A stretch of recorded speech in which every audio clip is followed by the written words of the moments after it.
આવો બનાવીએ શાળા પ્રવેશોત્સવને સમાજોત્સવ થીમ અંતર્ગત શાળા પ્રવેશોત્સવ અને કન્યા કેળવણી મહોત્સવ 2025 અંતર્ગત પાટણ જિલ્લાના સિદ્ધપુર તાલુકાના રાજપુરા કમલીવાડા અને પાટણ તાલુકાના ખોડિયારપુરાથી કેબિનેટ મંત્રી શ્રી બળવંતસિંહ રાજપૂતના વરદ હસ્તે બાળકોને શાળામાં પ્રવેશ કરાવી શાળા પ્રવેશોત્સવની ઉજવણી કરવામાં આવી હતી. શાળાના પટાગણમાં કેબિનેટ મંત્રી શ્રી બળવંતસિંહ રાજપૂત તેમજ મહાનુભાવોનું કુમકુમથી સ્વાગત કરવામાં આવ્યું હતું. આ પ્રસંગે પાટણ તાલુકાના ખોડિયારપુરાથી હુડકોના નિયામક શ્રી કેસી પટેલે બાળકોને શાળા પ્રવેશોત્સવ અને કન્યા કેળવણી મહોત્સવ 2000 પ્રસંગે પ્રેરક વક્તવ્ય આપ્યું હતું. શાળા પ્રવેશોત્સવના પ્રસંગે મહાનુભાવોના હસ્તે બાળકોને શૈક્ષણિક કીટ આપી બાળકોને શાળાના પ્રાંગણમાં વધાવવામાં આવ્યા હતા. બાળકોએ પણ ખિલખિલાટ સાથે હરખભેર શાળામાં પાપા પગલી પાડી હતી. શાળાના દાતાશ્રીઓનું મહાનુભાવોના હસ્તે સન્માન કરવામાં આવ્યું હતું. શાળામાં પ્રથમ ક્રમાંક પ્રાપ્ત કરનાર, વધુ હાજરી ધરાવતા, સેટ અને NMSS જેવી વિવિધ પ્રક્રિયાઓમાં શ્રેષ્ઠ પરિણામ મેળવનાર તેજસ્વી તારલાઓનું પણ સન્માન કરવામાં આવ્યું હતું.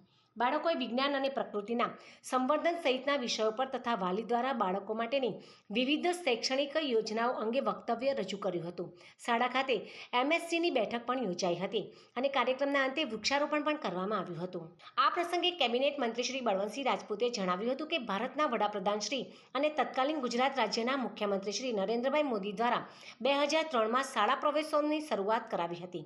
તે સમયે શાળામાં ડ્રોપ આઉટ રેશિયો 37%થી વધારે હતો. આ પરિસ્થિતિમાંથી બહાર નીકળવા તેમજ શિક્ષણનું સ્તર વધારવા માટે ચિંતનના ભાગરૂપે શાળા પ્રવેશોત્સવની શરૂઆત થઈ, જેના ભાગરૂપે આજે 23માં શાળા પ્રવેશોત્સવ અને કન્યા કેળવણી 2025 અંતર્ગત ગુજરાત રાજ્યના મુખ્યમંત્રી શ્રી ભૂપેન્દ્રભાઈ પટેલના માર્ગદર્શન તેમજ રાજ્યના કેબિનેટ મંત્રીઓ, ધારાસભ્યો તેમજ રાજ્યના પદાધિકારીઓ, રાજ્યના 64 જેટલા ઉચ્ચ અધિકારીઓ તેમજ શાળાઓની મુલાકાત લઈ શાળા પ્રવેશોત્સવને શુભારંભ કરાવી રહ્યા છે.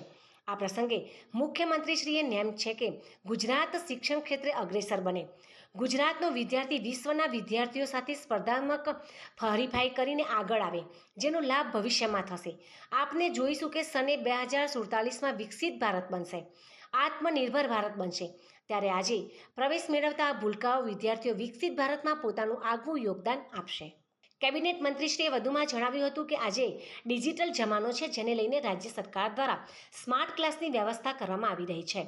ગુજરાતમાં શિક્ષણના સ્તરમાં દિવસે ને દિવસે સુધારો થઈ રહ્યો છે, જેથી શાળામાં ડ્રોપ આઉટ રેશિયો ઘટ્યો છે.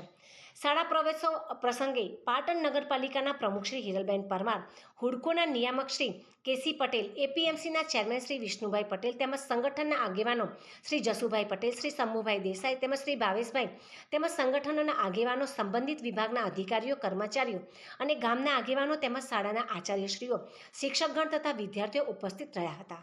આજનો દિવસ પ્રવેશ ઉત્સવ માટેનો છે. ગુજરાતના મુખ્યમંત્રી આદરણીય ભૂપેન્દ્રભાઈ પટેલ સાહેબે સમગ્ર ગુજરાતમાં 22 પ્રવેશ ઉત્સવ પૂર્ણ થયા બાદ આ 23મો ની શરૂઆત થઈ. 400થી વધારે અધિકારીઓ, કેબિનેટના તમામ મંત્રીશ્રીઓ, તમામ ધારાસભ્યશ્રીઓ, તમામ પદાધિકારીશ્રીઓ, તમામ સમાજના લોકોને જોડીને પ્રવેશ ઉત્સવ આદરણીય મુખ્યમંત્રી જ્યારે ગુજરાતના નરેન્દ્રભાઈ મોદી સાહેબ હતા ત્યારથી 2002-03થી શરૂઆત થયેલી. અને એ વખત જ્યારે કોઈ પણ પ્રવેશ ઉત્સવ નહોતો થતો ત્યારે કોઈ ગામ હોય, કોઈ સ્થળ હોય, ત્યારે લોકો સ્કૂલમાં આવવાનું હોય ત્યારે 60-70% જ લોકો પ્રવેશ મેળવતા અને 37%થી વધારે ડ્રોપ આઉટ હતો. આજે મને કહેતા વાતનો આનંદ છે કે સમગ્ર ગુજરાતની અંદર 99.99%, ઘણી જગ્યાએ 100% આજે પ્રવેશ થાય છે.